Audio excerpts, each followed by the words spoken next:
But it's just the same as what we had. No, it's like glass cube, like Gorilla Glass everywhere. I hope we can find a squirrel. Squirrel. What?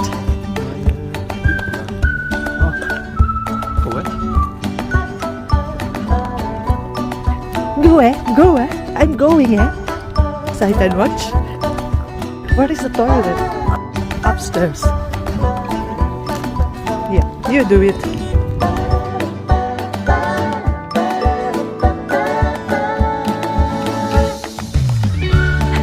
Searching for signal.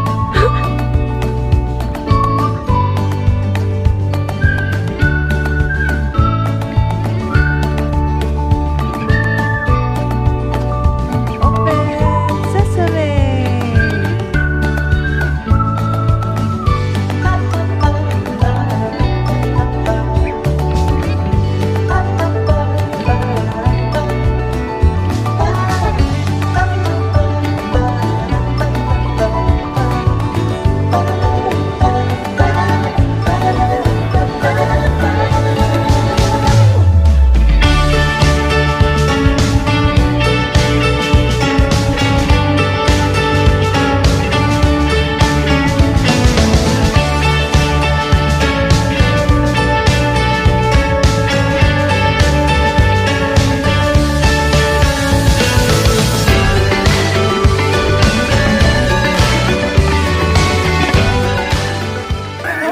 Didi, don't do that. Oh yeah, I do. Don't even. Oh, Dodi, on the side. On there. Here. No, wait, I don't want to go Come, down. give me your hand. No. Hi guys! So, i-room tour ko kayo dito sa aming glass cube cabin. Maliit lang siya, pero nakakatuwa dahil surrounded kami ng mga puno and one time meron kami nakita na squirrel. Kaso mabilis siya and medyo malayo, kaya saglit lang namin nakita. Naglagay kami ng mga nuts around dito sa mga puno and doon sa rooftop para in case mag-hunt sila. Then makita namin sila ng mas malapit. Mag-start tayo dito sa aming ladder. Bubuksan mo siya. Oh, wait, baliktad. Yan. And then bababa na siya. Pero mamaya ko na ikutin nyo pag naandito ng aking alaga kasi malakas siya sa kuryente. Basta ganyan siya. Magdedire-diretso siya sa pababa. And then, merong remote doon sa pinakababa. Lagi namin siyang kailangan iwanan doon in case na emergency. Yung toilet, hindi ko na ipapakita sa inyo. Kasi ito siya. Actually, hindi ko siya gagamitin kasi wala siyang flush. Medyo, para sa akin, complicated. So, hindi ako sanay or magiging first time ko lang gagamitin ang toilet na compost. And parang hindi ako comfortable. So, wait na lang ako hanggang umuwi sa bahay. Ayan ang aming shower. Tingnan niya siya guys, nakakatawa dahil pwede mo siyang buksan yung cortina kung gusto mo talaga makita na parang nag-shower ka sa nature. Kasi wala ka namang kapitbahay. So, okay lang. And then, medyo limited lang ang tubig. Oh, eto na ang aking alaga. Yan siya guys, bali pag inopen mo ang hagdan, ganyan siya. Taran!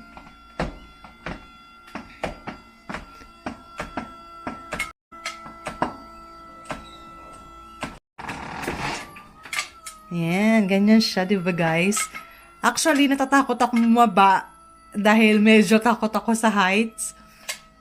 So, good luck na lang tomorrow. Proceed na tayo dito sa aming kitchen. Pero hindi na kami magluluto dahil one night lang kami. Ayoko maubos ang aming oras sa pagluluto. Kaya namili lang ako ng ribs and then the rest is salad or something like that. And then ito ang aming pinaka-living. Surrounded din siya ng mga puno. Dito namin nakita ang squirrel. Kaso ngayon wala. So yan siya guys. So yon, ang tubig dito is limited lang. 3 to 4 minutes lang ang pinaka hot water niya. So kailangan mabilisan ka talagang maligo. And then, yan ang pinaka table. Meron kaming, what do you call this one, sweetie? This one? In English? Ayan. Meron kaming fireplace. Sabi ko sana is chimney. Ang electricity is limited lang din. So, yan, makikita mo siya.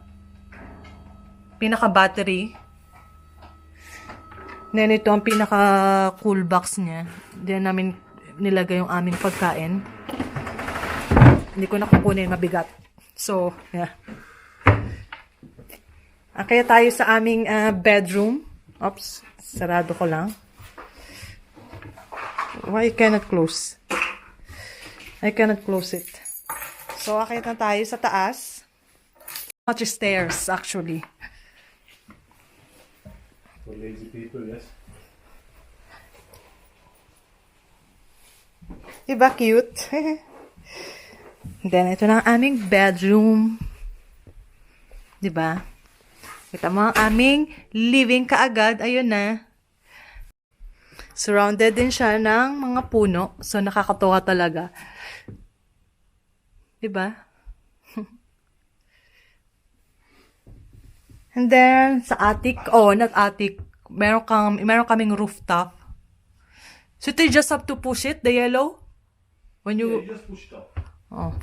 I will try to do it because it's too difficult for me and too heavy. So, yan. Ganyan ang itsura namin pagka lalabas. Aray ko.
Paano ako ulit kasi malamig. Wait.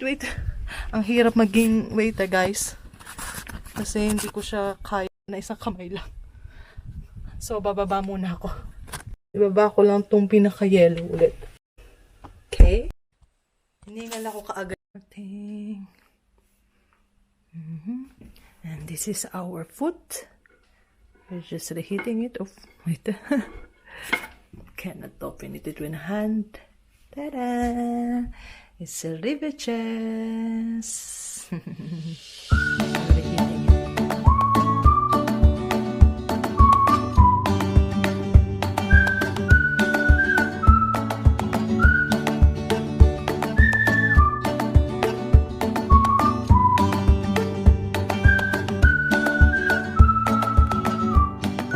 The next day.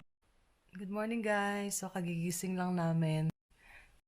Maya-maya pa ang aming breakfast and then kukunin niya doon sa malapit sa parking kasi doon nila i-deliver. And then mag-check out na kami ng 11.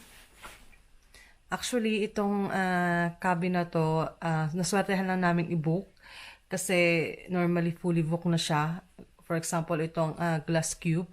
In-check ko until December, fully booked na sila. Pero ibang cabin, medyo siguro mga by June, July, meron pa silang available. Kasi 6 cabins lang sila dito, so talagang palaging puno. Ang plan talaga namin is 2 nights for next week sana. Kasi meron kaming long weekend. So, nung nakikipag-usap ako doon sa may-ari, ang sabi nga, meron daw nag-cancel. So, sabi ko, i-hold muna. And then, yun, pag uwi ko ng bahay, inbook ko kaagad. Pero nakakatuwa siya kasi nga, para kang nasa medyo malayo sa kagihasnan. And puro puno lang ang iyong makikita. Kahit nga tao madalang ka makakita kasi nga, di naman siya ganun kadami ang... So, yun guys, baba na ako.